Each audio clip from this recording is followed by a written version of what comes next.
All right. Hello and welcome to the Oxygenaddict Podcast. We're brought to you every week by our sponsors, precisionfuelandhydration.com. You can personalize your fueling and hydration strategy so you can perform at your best with 15% off your first order of electrolytes and carbohydrate fuel with the code OA23 at precisionfuelandhydration.com. So welcome to the show, everybody. I'm your host, Coach Rob Wilby, and I'm joined by Coach Chris Palfreman. Chris, how are you doing today? Hello, mate. Yes, very well, thank you. And we're also joined by one of our athletes, Pete Connolly. Pete, it's lovely to have you with us. How are you today?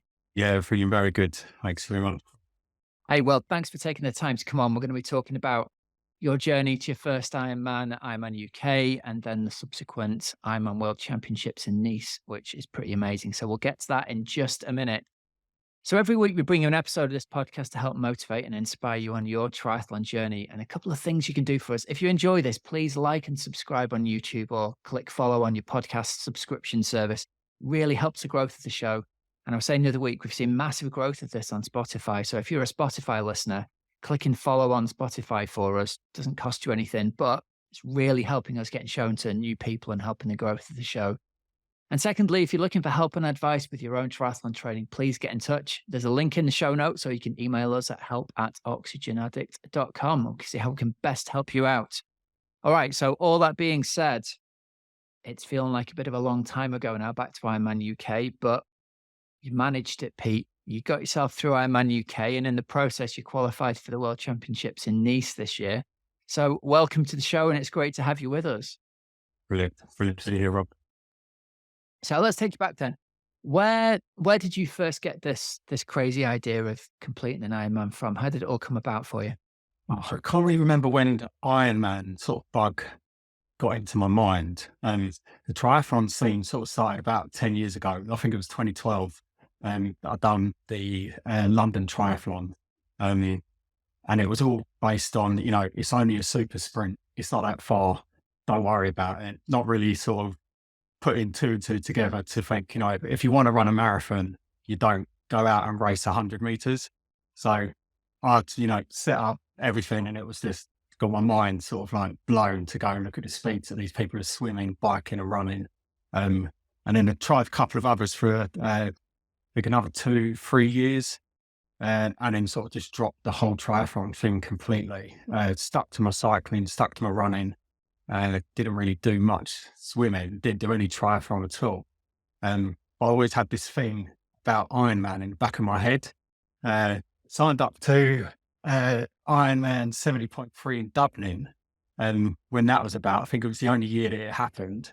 And I did turn up. I had everything planned. I think I had family booked in hotels to go out. And I just didn't turn up. It was just, I'm not even training for it. And then knowing that I had sort of not even got to the start line or even made any effort, just kept on bugging me in my head. Then Pete, let me jump in there. What stopped you getting to the start line? at that point, it was just inadequacy. It was just sort of just constantly berating myself, thinking, there's no point even training because you're never going to get anywhere. It was sort of knocking the fun out of anything. We all go for a run and it's euphoric. You're out there and you're just like, this is free. And as soon as you put something on it, it was just bugging in my head straight away. And it was just like, I'm not doing this. Obviously, I always struggled with my swim anyway. So it was just like, as soon as I never sort of picked up, it was just like, you can't be going out and doing like 100 meters. You can't even do like 400 meters, and it's still pressure. So I started just trying to have fun again. And that's what the cycling done many years, just sportive Sunday rides, evening rides and things like that. I got my fitness up, started doing all the running, started getting like decent half marathon times that I was happy with, set myself a goal and sort of achieving times as well as distances. And then I had a kid. He took priority, which I wanted. That became like the part that was euphoric, and the swim, bike and run didn't need to happen on the weekends because I was with him and another kid. And then it was, double the experience of all the fun.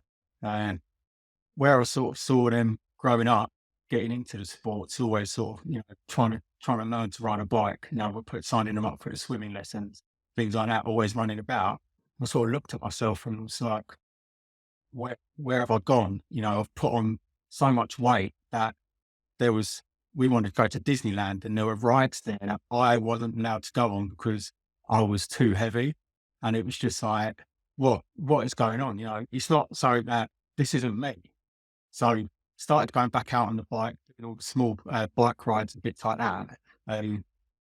Was watching the Ironman over quite a few years.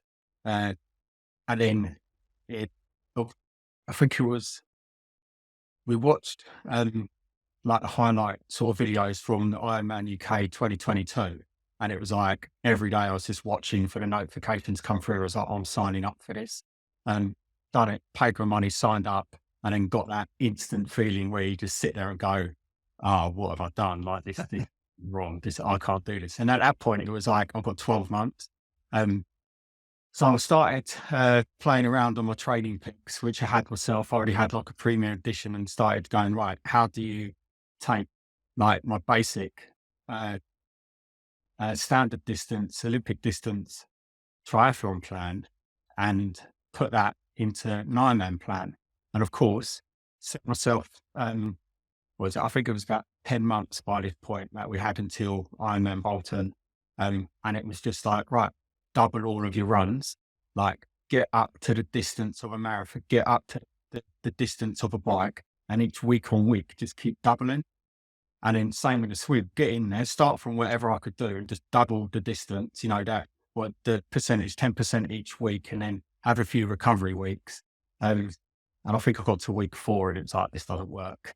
It doesn't work. There's no improvement and I'm shattered.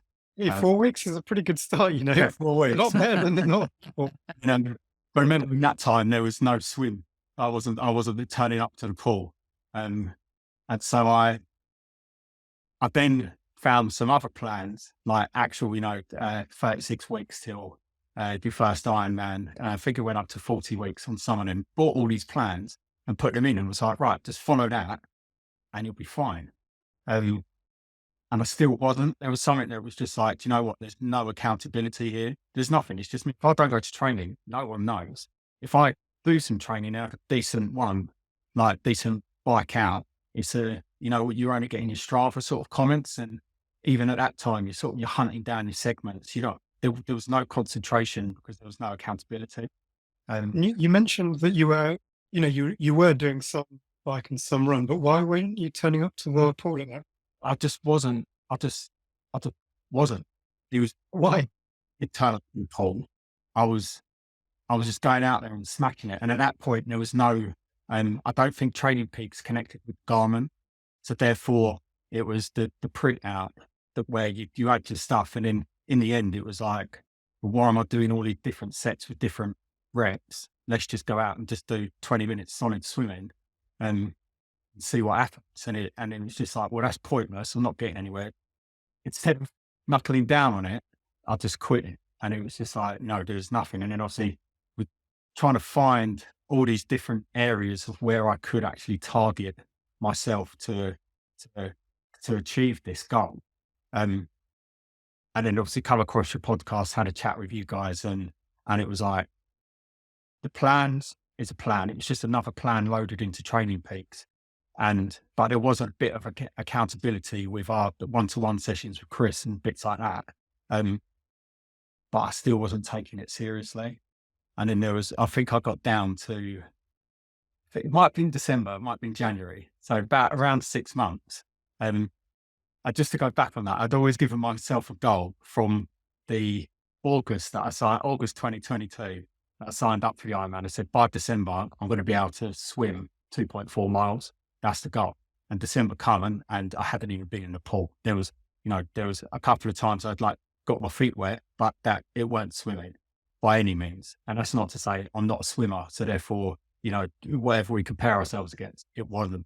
I had people commenting and trying to advise me and be like, you've got to lift your legs up. And I was like, mate, they're dragging on the floor, and then that kind of put me off it, because you always think everyone else is elite and bits like that.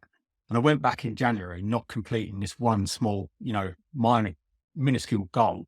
Went back in January and I thought, I've got to do this.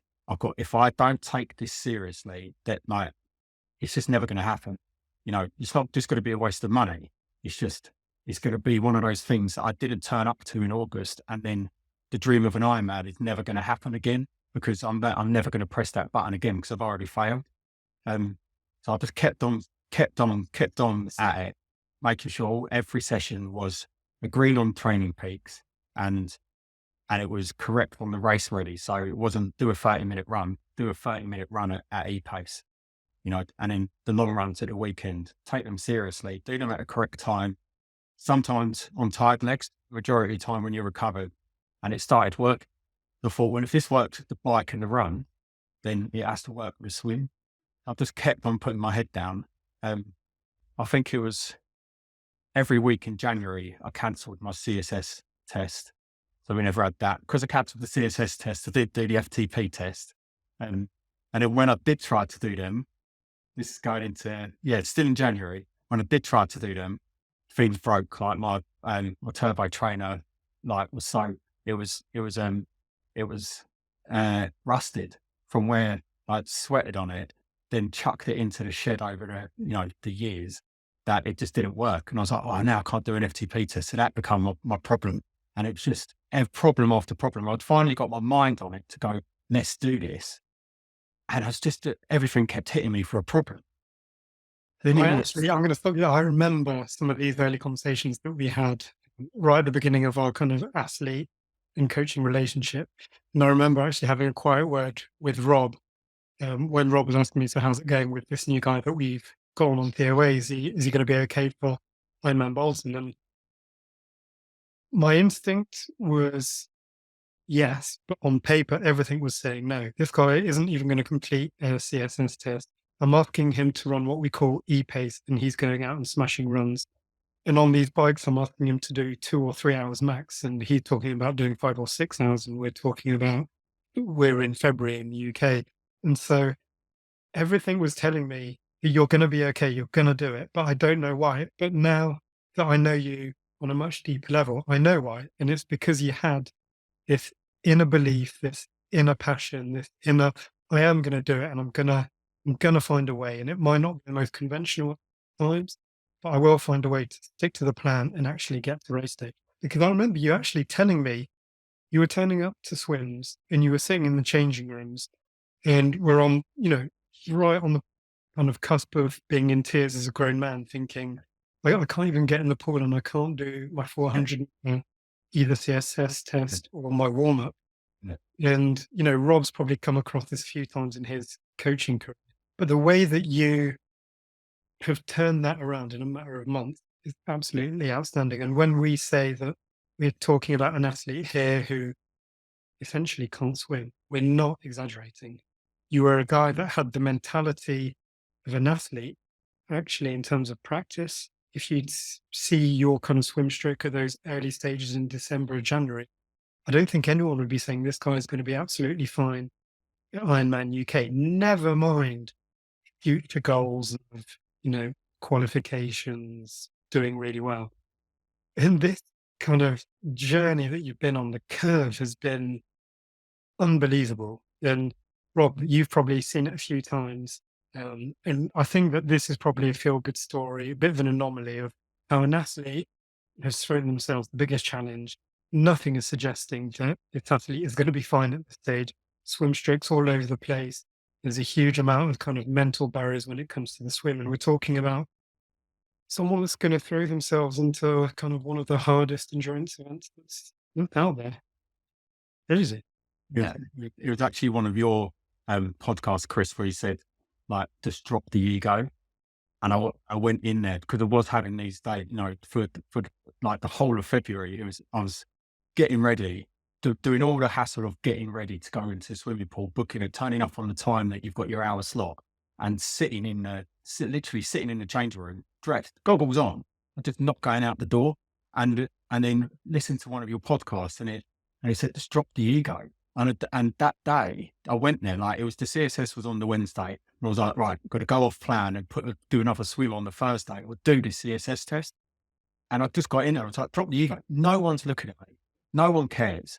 No one cares at all. Everyone's interested in themselves at the end of the day. We only look at people to see, oh, how are they doing it? Should I be doing it like that? And what everyone else in that pool was doing, they were better than me because they were in the pool. And, we're divided into 6 lanes, like slow, medium, fast. Like, get in the slow lane and just do it. And I've done it. And it was ugly. It was messy. And yeah, that no one is going to feel me at that point because there was no reason. I didn't need technique stuff. I just needed to get in that pool. And then since then, it was just like, you could do it. You can do an FTP test. Like, you can do your CSS test. And like the results of where I was in February to like where I was like coming, what was it, August, is just immense. And there's a little bit of technique, but you say, if you still look to be in the pool now, that I'm someone who needs so much technique, so many more lessons, so much more advice. But where I've come from is massive. And that's been the best. I don't like using the word journey, but that's been the best thing that I've learned over this year really, is to literally go, you can overcome it. You can overcome it. Your 4K pool swim is actually now just your Friday morning swim. Like it's nothing. It's literally just an endurance swim on a Friday morning before work that you're just doing just to see, right, now can I start improving time? Now can I get faster? Now can I have like a more efficient time, like to be able to know that I'm going out and doing 112 like the next day or running a half marathon on a Sunday. And it's I actually spoke about you last week. I was abroad and someone asked me what my job was, what my career was, and I said, oh, I'm an endurance coach, mostly triathlon. And the guy that I was speaking to were like, well, we always wanted to do an Ironman, but we just can't swim. And I mentioned you. I was like, I've heard that story before. And that's the difference between someone like Peter and someone like these guys across the table from me, is that instantly they put their own barrier, their own glass ceiling above them, thinking, I didn't grow up as a swimmer, therefore I'll never be a triathlete, therefore I won't even go on the Ironman website and click enter. Whereas Peter, on the other hand, exactly the same position. I'm not a swimmer, never have been, but I'm clicking enter, and then I'm going to find a way to make sure that I grow as a human, grow as an athlete, challenge myself, throw myself into the deep end, literally. And then guess what? Here you are, 6 or 8 months down the line on a podcast with thousands of listeners talking about how previously you weren't necessarily a swimmer, but now, if I'm talking to you, the way that I perceive you is you're a full-blown triathlete. Yeah. You've got a lot of experience. You've done lots of different style of events already. You're going to turn up to your next one. You're going to get over any kind of barrier that's thrown in front of you, whether that's in the open water, whether it's a difficult CSS test. And guess what? You're the kind of athlete that has just utterly blown all kinds of barriers out of the water. And it's just, to me, it's a feel-good story. It's unbelievable. There was no right that you even turned up to Ironman UK when you signed up, but you did. And then your journey, and again, I'm not a huge fan of the word journey, but I don't know how else to describe it with this particular instance, that you're now an athlete that's competed at essentially the highest level that age groupers can, not just in the UK, but we'll hear later that you went on to qualify for the Worlds in Nice. And it's just baffling. It utterly is. And I hope that other listeners, that either it's you listening but thinking, oh, I could only ever do a sprint because I'm not a strong swimmer, or I could never run a marathon or a half marathon. Just take that with a pinch of salt and use that to motivate you to hopefully clear as an individual and as an athlete, and do what Peter did. Peter's no different to anyone else that's listening, apart from he did it. And he's shown us the way that you can essentially turn these crazy stories around. And it is slightly miraculous. And I'm saying that with all due respect, but I can't believe that I'm now talking to you on this podcast, knowing everything you've done, knowing that the barriers you had, mentally, of getting into that pool. And here you are talking to us about triathlon. Rob, what's your reflection? You've seen his development, more so from training peaks and essentially saying all the swims go red with an excuse of, I've lost my goggles again. So here he is talking about how his technique can evolve and improve, but essentially he's a fantastic swimmer. I think the thing you represent, Pete, is the athlete who enjoys running and swimming and has always wanted to do an Ironman, but that thought of, I can't swim, can't do it, so I can't do an Ironman. There's a small number of those people who go, well, I'm going to learn to swim and do the Ironman. And I love that representation of the person who goes from a non-swimmer to an Ironman in a year. You know, you can learn to do it. Anyone listening can learn to do it if they're willing to put the time and energy into doing it.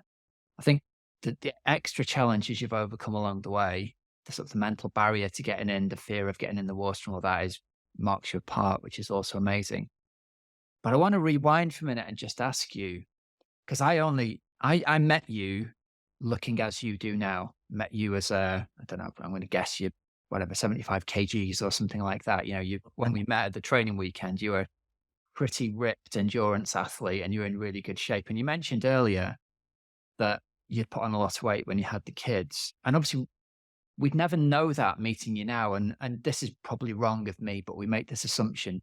You meet a person as they always are. Find these stories of transformation really inspiring.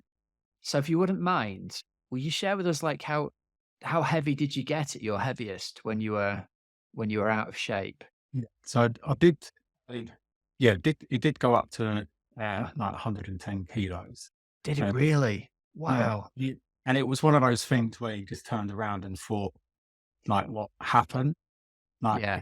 you wasn't look in the mirror and go, oh, you know, you're discussing this, because your mind doesn't really change from Right. your mind. And there's a little bit of that still in me now.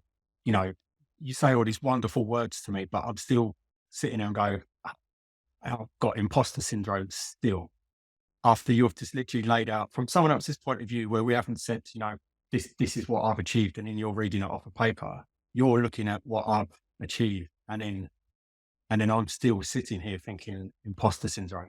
And where I'm okay with that is because I think everyone gets that. I think everyone, and that's what actually on the start line at Worlds was, everybody feels how I feel, and everybody's there for a different reason, and not one person is looking at me to make a judgment to say you're not a faster swimmer as I am. Because number one, it's triathlon. It's not swimming. It's not biking. It's not running. I think me and Chris had this conversation where, you know, there's no point in me being brilliant cyclist. It's triathlon. So no one knows if I was just always placing myself on the swim, knowing that I need to have a slow heart rate going into a bike. Like there's all these things. And going back to your question is I just thought, right, what's the easiest way where, without crash dieting, just cutting calories and stuff like that, to achieve two goals? And it was you need to get lighter to be able to run faster. You need to get lighter to be able to cycle quicker. So I want to achieve that, and I want to achieve an Ironman. Like, let's stick to this goal. Let's stick to the nutrition. Let's stick to like your training program, because it is every day. You've got an opportunity to, you know, we do have our recovery days, but you've got an opportunity to still swim on that day. You can do as much zone 2 as you need to, hitting that target area of fat loss, which is the main goal. You know, didn't necessarily want to be losing any muscle mass, but you see, I'm still confused now of going, I need muscle strength, but I don't need to weigh a lot, and I don't need to have, you know, bodybuilder looks to be able to be a good swimmer. It's all this stuff, and that's what's going to keep me in the game of staying, you know, fun. There's still so much more to learn and achieve. Have I hit the top of my goal? Well, yeah, I went to Worlds, but actually I could go back to Worlds in 5 years, faster, like cleverer, smarter on the bike and the run, and there's so much more.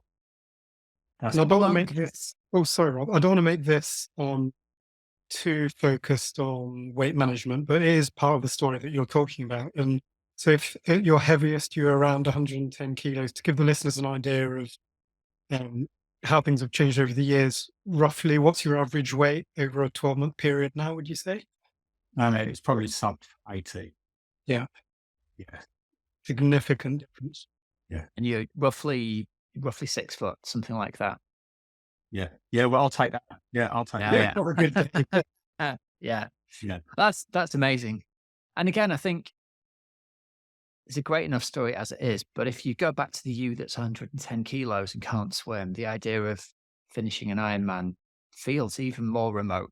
And so I think that backstory is important, because somewhere out there, there's somebody listening who's 110 kilos and can't swim, who would love to do an Ironman, and maybe all they need is this, like, well, one person can do it. Yeah. More people can do it as well. Sometimes that's all they need to hear. So well done, mate. That's very impressive. So I want to take us forwards again in time. So we've got you into regular training at this point. Your swimming's starting to take shape. You've got over the mental hurdle of getting into the water. Your training's progressing. Let's sort of fast forward through to the springtime. How's training going at this point with, sort of 8 weeks to go approaching Ironman UK? Yeah. So springtime brought on outdoor time trials. We'd spent all winter getting our indoor FTP that we can use on, indoor Garmin or on Swift mainly. And then we went outdoors for, I think it was April time. It's one of the first ones. I'd signed up for the local 10-mile route. Is that your thing, would you say? Is it the biking that you live for? If you had to choose one of the three, it was the biking. Now it is the whole triathlon, which is good. I think that's great. That I haven't just stuck to one sport and being stubborn in a way. I have found a new love, and I'm in love with it. It's brilliant. So going back to the FTP was the outdoor one, and I signed up, got a message from Club Runner that morning saying that it's too windy. There's only 3 of you. If we might be cancelling it. And what come back was just like that. This is January all over again. This is just such a hitter. So didn't change anything. Put bike in the car, got everything ready, and I said to the guy, "I'm going to be there. Like if we run, we run. If we don't, we don't. Like I know how it goes." And the 3 of us went out, and it wasn't too wet. It was windy, but that was brilliant. That was absolutely brilliant. Not closed roads, but quiet roads, and just going out for 10 miles and just smashing it, and not really looking at anything. There wasn't an outdoor FTP goal at that point. It was literally like you're going out and you're going to smash it, but remember you have to pace it. But there's no zone 2 today. There's literally you've got your warm up and you're going. And I've got the bug for these TTs now. And you come out of there and you've got a number. So in April, you get given your number. That's your outdoor FTP. So all of your outdoor rides are going to be based on that, but you've also got a little time on it. So that route became my little thing that I was going for. Wasn't going to add any new in. And discussed with Chris, I was allowed once a month, which was completely fine.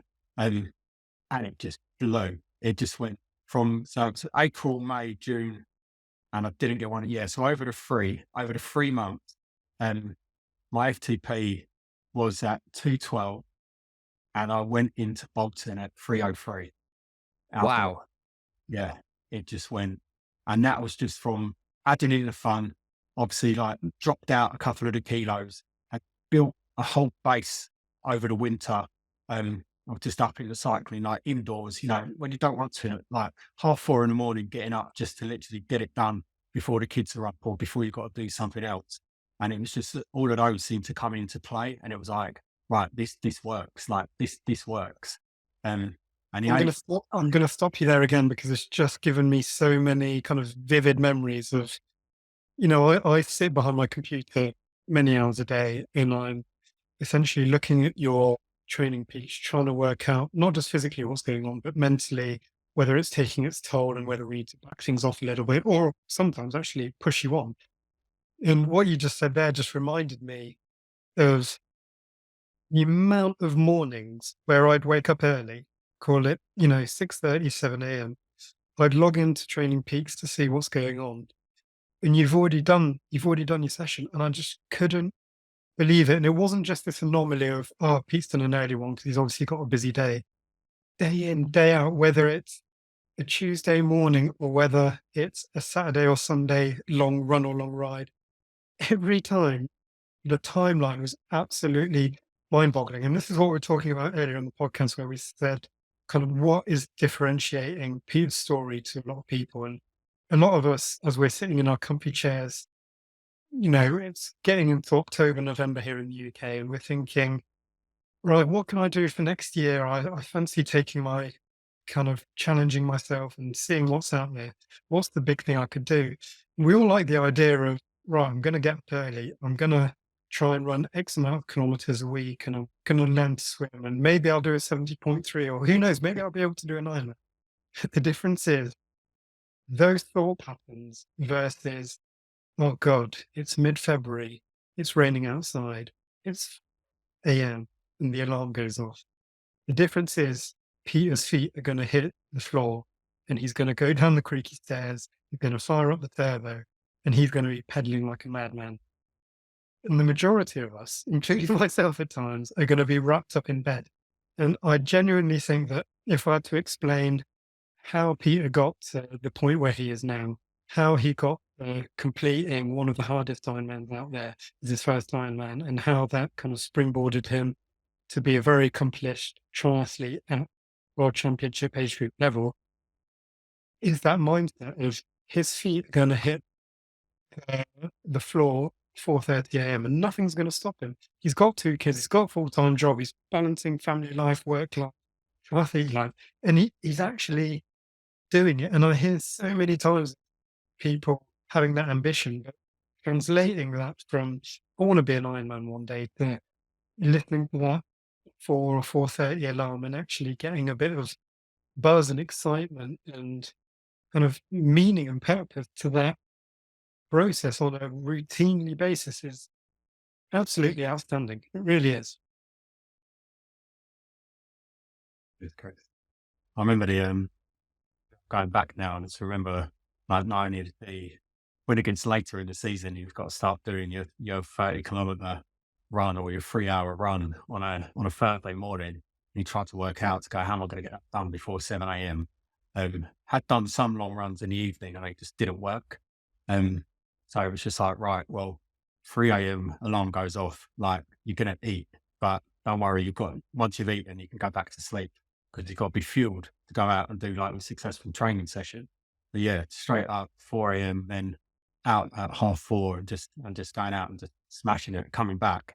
And you get this different mindset. You literally, you're driving into work and going, look at these chumps, like, I haven't like, well, going up to see little jump around the block or something. I've just ran like 30 kilometers. You get out of the car and like, no one's clapping you. No one's like, you're thinking, where's all the glory? Like, I've just done 30K. Like, and it's a Thursday. And then, 4th week in, you go, no, I don't need to be doing this anymore. When's this race time? You know what though, Pete? That is the glory right there. That feeling of that. There's a very unique feeling that I think only endurance people know, which is having done something mega before work and no one else knowing about it. Yeah. That's the greatest feeling at all. I think it gives you an extra 2 inches on your height as you walk into the office. That's it, man. That's the feeling right there. So what we really want to know, Pete, at this point is moving forward to Ironman UK race day. It was pretty terrible weather conditions, wasn't it, in the week leading up to that? So what were your thoughts in that week leading up to Ironman UK? Yeah, so the whole race nerves had sort of shut off by that point, and it was just, we're doing this. And a lot of the planning started going on, looking at what extra equipment will I actually be needing to be able to ride on this bike. Looking at where we're going to hide my rain cover or any wind jacket and bits like that. Literally, it was just thinking, I'm doing this race. How am I going to swim in the rain? How am I going to bike on these hills, like in the rain, and still, sort of get this time? Because at this point, I was still sort of looking at it and was going, I still want to do my best, not just, sort of think about, oh, there's hills in this race, so it's bad weather, so therefore everything sort of goes out the window and all you're going to do is complete it. And then got up there, early doors, all fine. Went to go and do the swim on the Saturday to try and get a feel of, what's the water temperature like and bits like that. I get in. I literally, even my wife was standing there saying, look, you're like, I'm not surprised. Like, she's always there backing and going, you can do it. Come on, you can do it. It's done this a million times. We'd literally at that point done it a million times. And it was like nothing I've ever seen before. The wind was so high, there was like a current on the top of the water. There was waves coming in where like the sandbank was. And I just thought, I'm not going in there on this Saturday. I'm not going to do it because my mind is so strong about completing the whole thing tomorrow. I don't need any knockbacks now. So we did, the wetsuit didn't even come out the bag. And we racked the bike and everything was fine. And on that day, it was quite dry. The sun was out and it was all fine. The day was fine.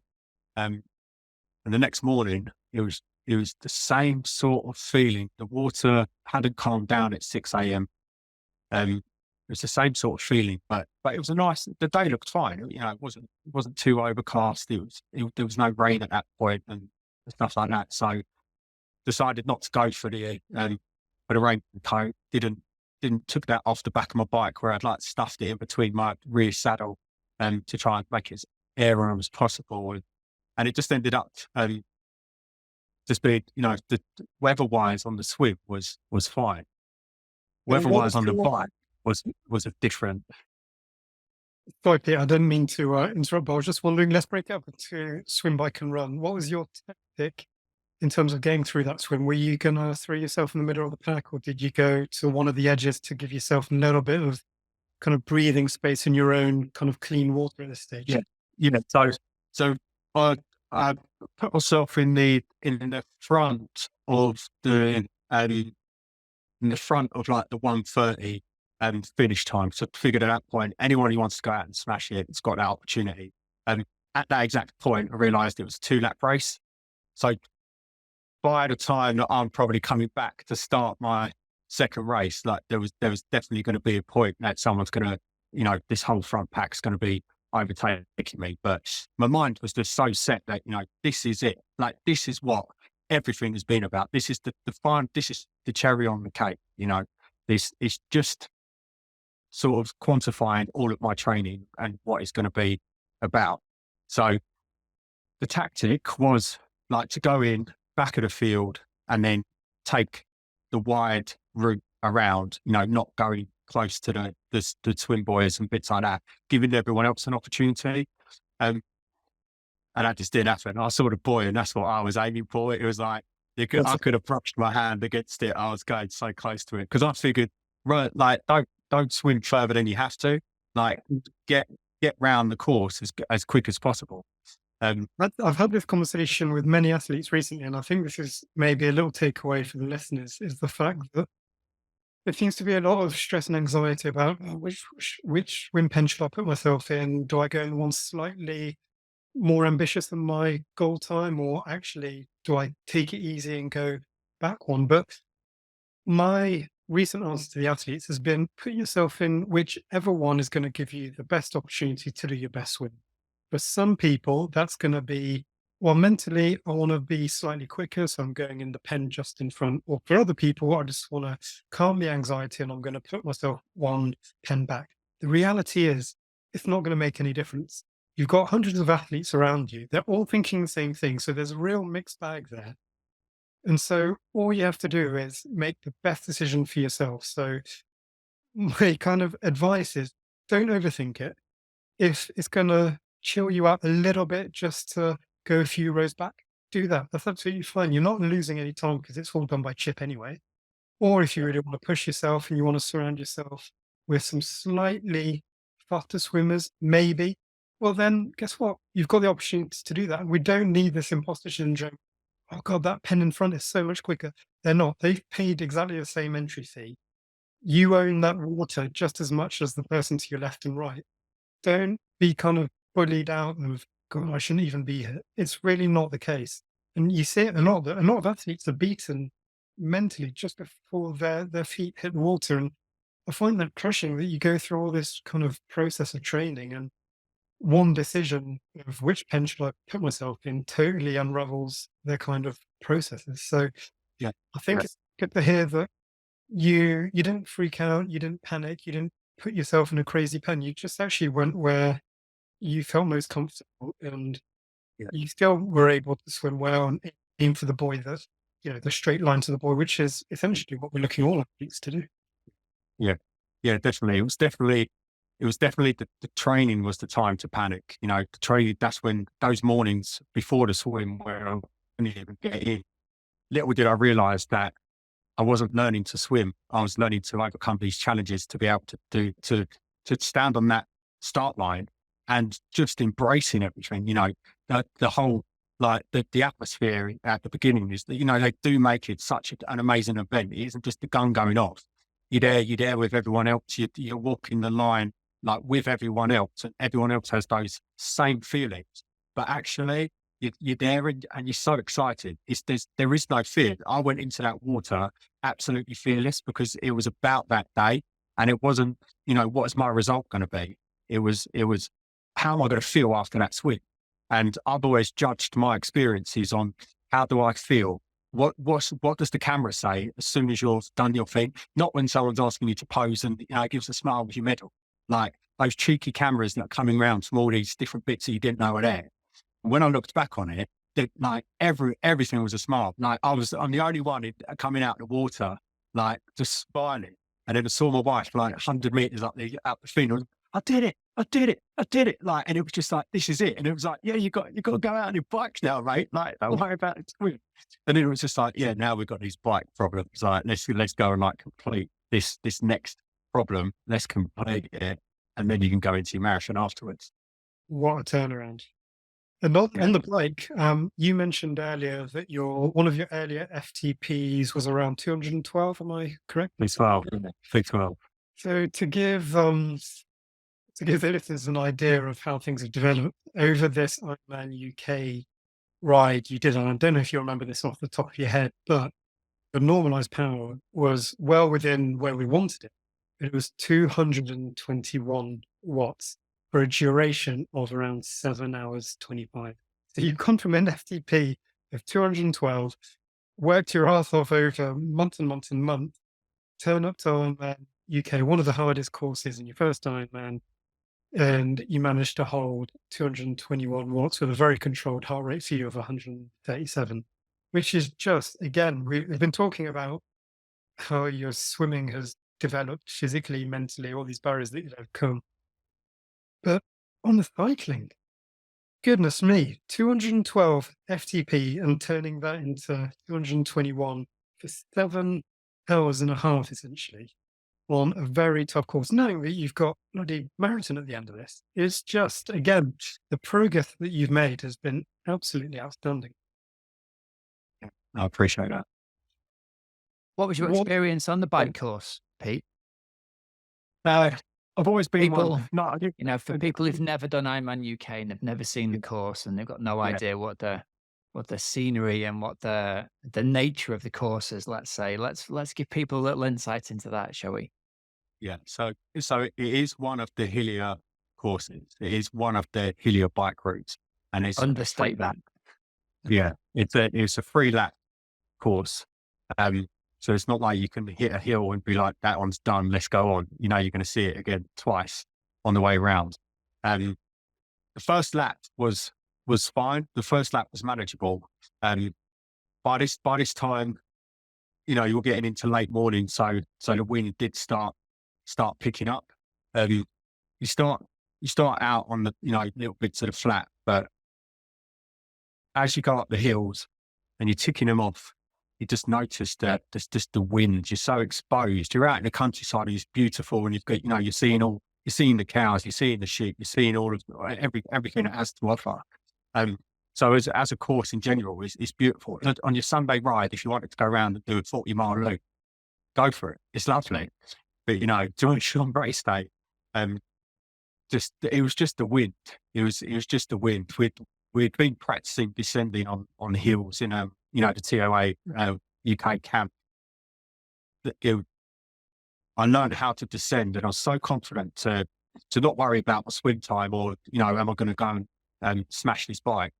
I knew I could go up the hills at a comfortable heart rate, knowing that I was just going to pick up the time descending, hardly pedaling, and it just wasn't the case. It just wasn't the case. The wind was just immense. That sometimes it was scary. The descending on it was scary. Just not knowing when the back wheel was just going to kick out, and then to have to go around 2 more times was just, it could have broke me, but I had that one thought in my head, and that was just to bring home the medal. And so that just got me through it, was just keep grinding, like keep the heart rate low. Don't panic. Keep the fluids coming in, keep all the fuel coming in. And it must have just got me round.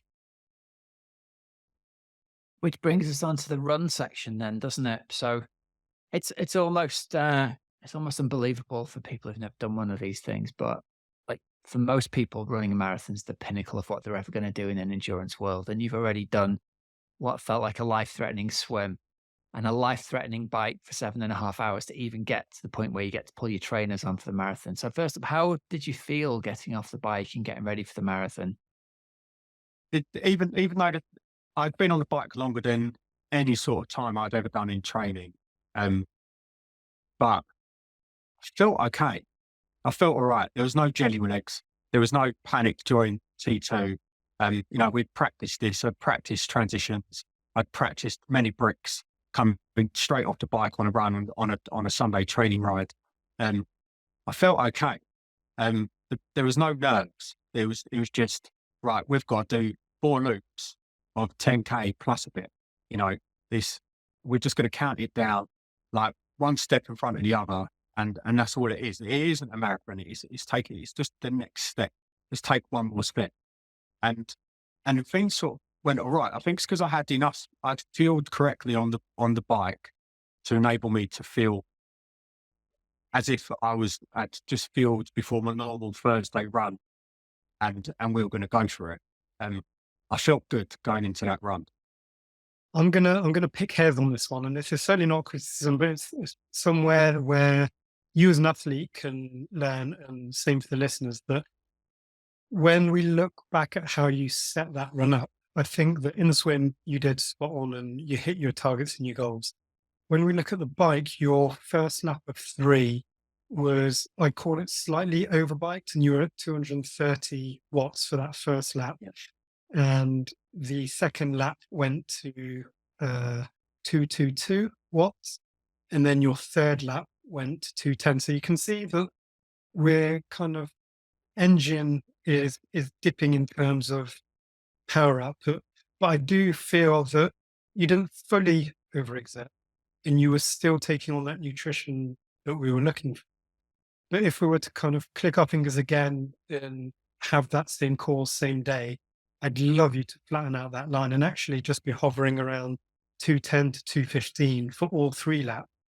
The difference in watts is not significant, but the actual physical output that you needed for those extra 10 to 15 watts was vast. And that is going to translate massively on how you feel on the run. So although you felt okay and very, conscious, lucid, and still well within yourself in the early stages of the run, I think there's a whole other level there for you. If you were just able to take that early stage of the run a little bit more, I feel that would have enabled you to really push on later in the run. So yeah, it's a small thing, and we're talking about 10 to 15 watts, but I think that can go a really long way, especially in the second half of that run. Yeah, no, definitely. I knew that was in my head. I'd definitely done the old thing of going, right, well, we've been training at this pace. Well, on race day, we're just going to up it. And then because it felt so good going, coming out to swim, felt so like energetic, so happy. It was like, yeah, do you know what? We can go up to what the normalized power was allowed to go to over the whole 112 miles. And you got too early. Yeah, you got there too early. 100%. Instead of knowing that I should have just gone out at like 210 or 200, it's a cap, not target that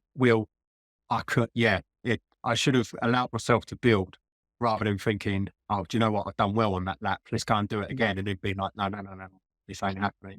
And then seeing it come down even further. Yeah. And I think that's some things that we as coaches can work on. It's communicating when the athlete is saying, what should I be aiming for in terms of watts for my Ironman bike leg?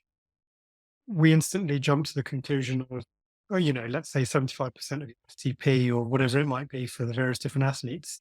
Let's use, 230 as a round number. How you get to 230 can have many, many different rates. You could go up 250 watts for the first hour and then have 2 hours at 200 watts and then try and find the balance to get the T2 at roughly 230. But that physiological cost is far greater than you starting at 205 watts and then every 45 minutes, slowly but surely, only building 4 or 5 watts per half hour. It's so much easier for the body to cope with that stress. The heart rate's going to be lower, far more controlled. Your core temperature is going to be much more regulated and you'll be able to stay on top of that. Once the core temperature rises over a certain amount, it's very hard to bring it back down. And that's how quickly the race can unravel. Same with you, not just taking on the nutrition, but actually allowing your body to absorb it and allow it to go around to the major muscle groups. All that stuff is stuff that we just think is going to happen whether I'm at 230 watts or 200 watts. Who cares? I'm fit. But over I think Ironman, that's a really good point, Chris. It's the energy balance thing that's the hardest thing for most age group athletes. It's using the energy expenditure you have evenly across the whole bike leg, and knowing that every time power spikes or goes a bit higher makes it hard for us to digest food. That's essentially what the challenge of the Ironman is, isn't it? It's, can we keep digesting food at the rate that we're working at? And the danger of going a bit harder is that you answer no to that question a few more times. So it sounds like you had a pretty decent stab at this, Pete, I think. And considering it's your first one, I think you did a great job of it. The challenge is always when you feel really excited getting out of the water. I mean, you don't feel anything, right? You could get shot in the first 100 meters on the bike and you wouldn't feel it. The adrenaline is like pumping so much. So it's having that discipline to go, right, I really am going to hold myself back to the lower set of my numbers and know that this is the long game to get us to the marathon. Yeah. No, definitely. Yeah. But you felt good then on the run. Yeah, it's probably the perceived exertion, isn't it? From I felt good and was thinking about it. Yeah, I was pumped with so much caffeine, and essentially had like the whole of my bike was just a picnic. Eating every 15 minutes. Like I was always happy to overcarb rather than to be under or try and hit certain numbers. Gels were in the bottles on the bike. I had my bento box like full of the PF and H chews. There was no stopping of this all day picnic basically. So yeah, that can have a brilliant effect. And it did prevent me having any like sort of mental breakdowns. I think we've got a whole marathon to go now. Like we've just done all of this, like been completely beaten on this bike. If it was a normal Sunday ride, I would have stopped that bike like after the first loop. It would have stopped. But to then go into the marathon still feeling good, it was good. I really felt like this is happening. Like we're going to finish this. Let me read a little extract from your training, Pete, which was from the diary. From the diary. So Pete's really good at putting into words exactly how the day went. And this is a little extract from the run section. These are the first words. Straight onto my tippy toes, straight out of T2. Don't race the first mile. If you are feeling good, then I can always pick it on later. I never had jelly legs during training, so I'm confident I will get to the finish. It's just great to know that these are the words that you had going through your mind as you're racing, but you were still able to put that into Training Peaks after the race. And let me remind the listeners of what the overall goal of the day was. We have a little section in Training Peaks, which is the goal. And for a lot of people, that's going to be, I want to swim X, I want to hit X amount on the bike, and I want to do X amount on the run. For you, it's totally different. There were no numbers. And the only word that you put in there is, I want to be an Ironman. So that just got rid of all pressure of, well, maybe I should be running a little bit faster, or maybe I should be chasing more watts. No, that wasn't part of our objective. That's not part of our goal. That is all a distraction. All we had to do was get Peter Connolly from the start to the finish and hopefully have a positive experience, knowing that this is hopefully just the start of your kind of athletic development and, reaching further goals in the future. And I just love the fact that you are so conscious with the goal in mind and you weren't pushing silly paces, although it sounds as if you felt as if you could have run faster at the beginning. Perfect.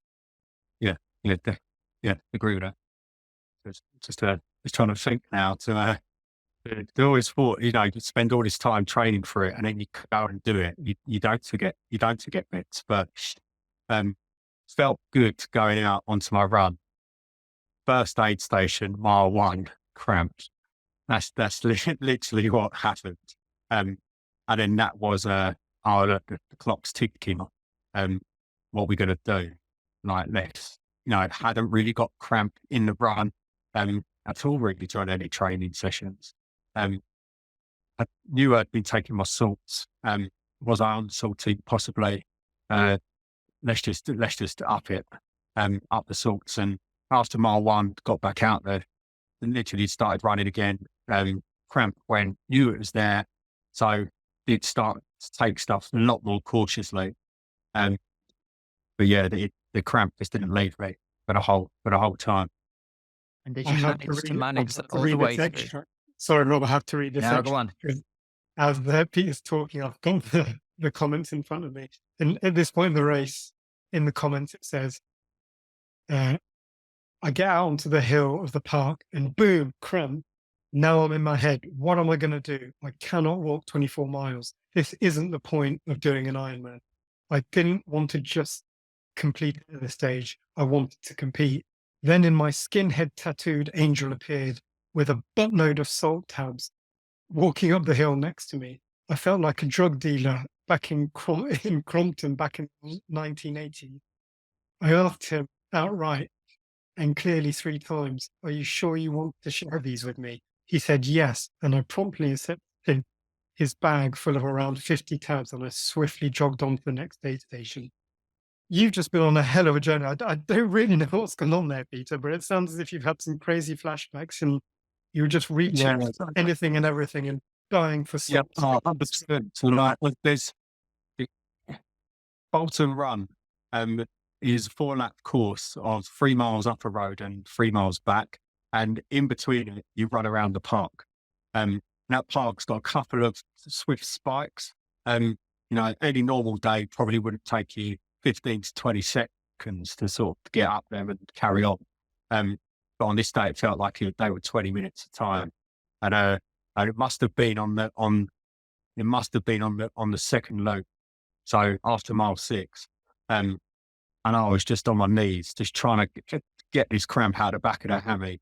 And just, I was massaging it. I was digging the back end of my foot, of my trainer into the back of it just to get it out. And this fella must have seen me from the bottom of the hill up to the top. And he just had this bag full of all these salt tabs. And he was just, I just remember, but he was running in the army, trying to skinhead tattoos. He was just standing there with this bag, the Ziploc bag, massive amount of salt tabs.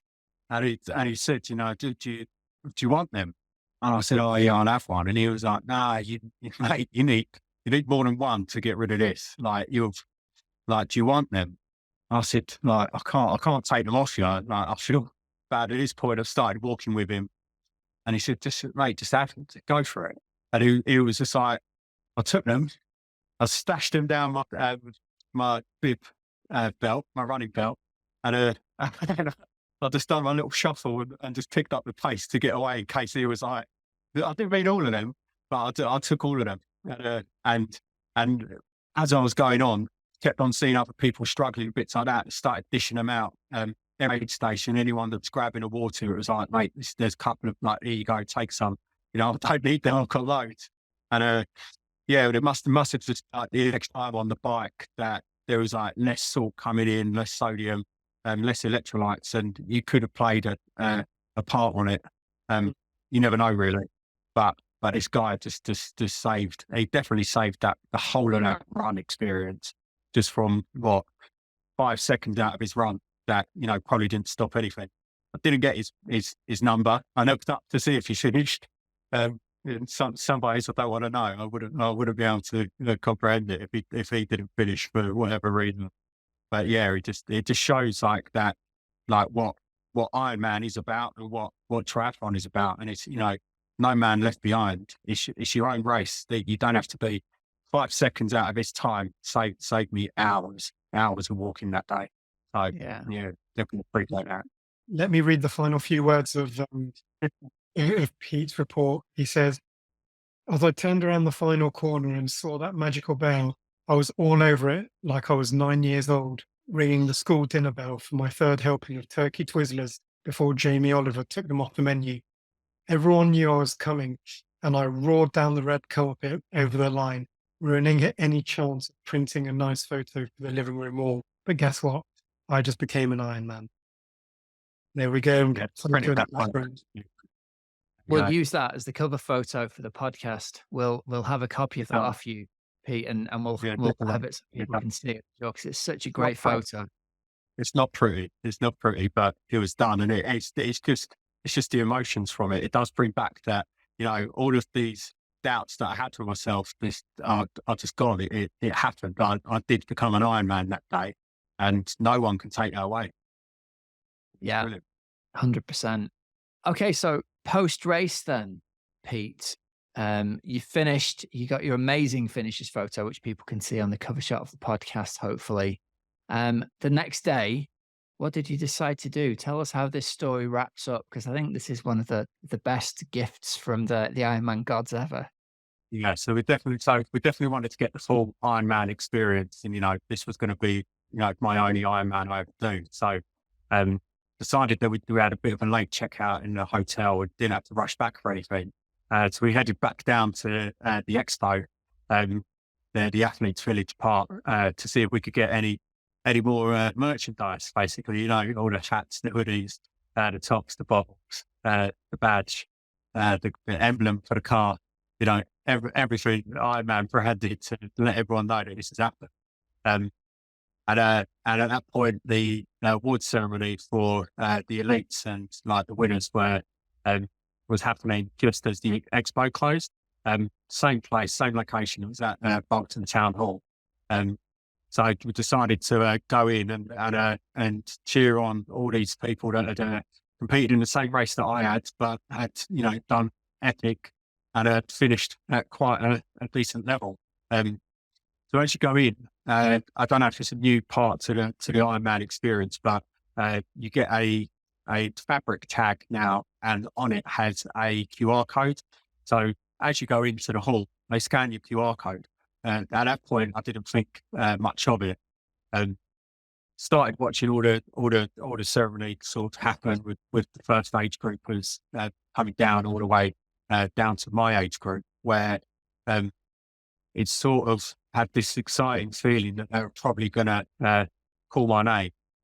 So we sort of sat there together, me and the wife, and sort of tried to eyeball to see if this was going to be allowed, if it was going to happen again. I'd spent the whole evening saying never again.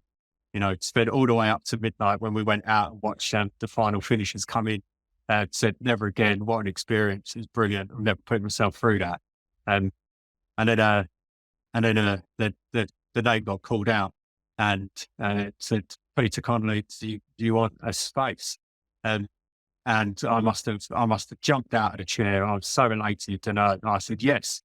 I'll have my place. Ran down the stairs and straight up to the stage, and got my little French flag, my little boarding pass that they give you, and stood there for a couple of photos as you go down. It was just so elated that my whole experience, the whole year, could end in me going to Ironman World Championships in Nice. Yeah, it's just fantastic, man. What an amazing story to go from, if we rewind, to being 110 kilos and not being able to swim, to deciding to get back in shape, to deciding to do your Ironman, to conquering your swim fears, finishing Ironman UK, and then getting the Ironman World Champs slot for Nice, all in the same. What an amazing story that is, mate. Really, congratulations, because you did the hard bit, you did the brave bit by deciding you were going to put down on the starting list. That's it. Just that's all. One click and a button, and then you never know. Really pleased for you. Yeah. So listen, I'm going to have you back on the show. I want to hear all about the experience at the Ironman World Champs in Nice. And we'll have you back on to do that in a future episode to talk all about Nice. We've also got some team members racing over in Hawaii in the ladies race. So we've got some more episodes coming up with the World Championship. So I just want to wrap this up by saying thanks very much for taking the time to come on and join us today. I think your story will genuinely really go on to inspire some people to click the enter button and make some massive changes in their life like you've done. Brilliant. No, I really appreciate it, Rob. Really appreciate all your help as well. Right. Well, listen, thanks very much for joining us. And before we wrap this up, listeners, here are some discount codes and deals for you. Over at precisionfuelandhydration.com, you can use the code OA23 for 15% off your first electrolyte order. Then you can have your own little bag of salt tabs and you don't need to borrow them off a passing man from the army, like Pete found out here. You can also use PF&H's free fuel and hydration planning tool to receive a personalized strategy for your next race. Check that out over at precisionfuelandhydration.com. And over at teamoxygenaddict.com, I think we've got the most comprehensive endurance sports coaching program for busy age groupers. If you're interested in getting some coaching for next season, you have got until the end of this month before we have our annual price rise. So be quick. There's a link in the show notes. You can book a call with us to see if you'd be a good fit for the team, to find out how we can best help you out for the upcoming year. So remember, you've got till the end of this month to get in at 2023 pricing. All right, everyone, remember, there's links in the show notes. You don't have to remember them. And until next week, have a great, safe training and racing week. I'm Coach Rob Wilby, and you've been listening to the Oxygen Addict Podcast.